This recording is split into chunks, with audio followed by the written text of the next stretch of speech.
fact is, warming seas feed stronger hurricanes, and if science can't stop the planet from heating, why not cool the seas? Learn a little from Norway. Now, it's not a hurricane capital, but scientists there do tinker with water temperature, keeping ice from forming near power plants. We lift up lower, warmer water to the surface and then increase the temperature of the brackish surface water, and then the fjords don't freeze. What if, the Norwegians wonder, colder water could be brought up in places like the Gulf of Mexico where big storms build, reducing the temperature below 26.5 degrees Celsius? If the surface temperature is below that level, it will not be able to deliver energy to the cyclones.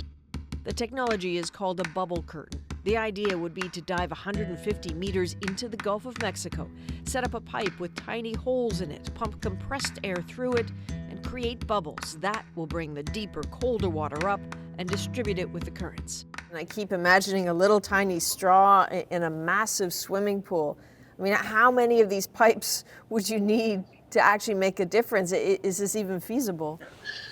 Yes, it's feasible, but the problem is not to cover the whole area, but to follow the surface currents. Sounds simple, as do other hurricane halting ideas. As far back as the 40s, scientists were trying to stop storms. But by taking a tiny piece of dry ice such as This was General Electric, successfully creating snow, launched bigger ambitions.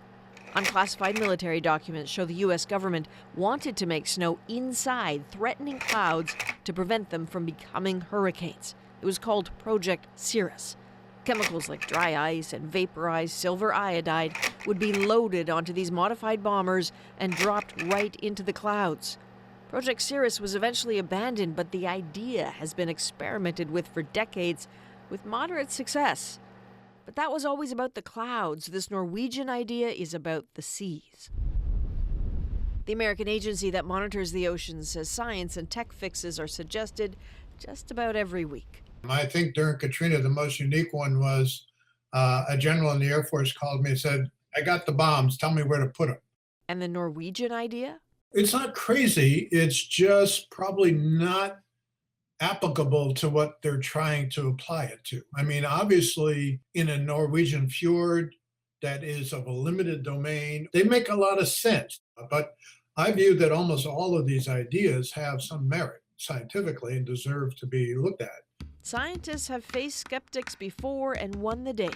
The bubble curtain will be piloted in the Gulf of Mexico next year, an experiment in doing only what's been dreamed of, dialing down the wind.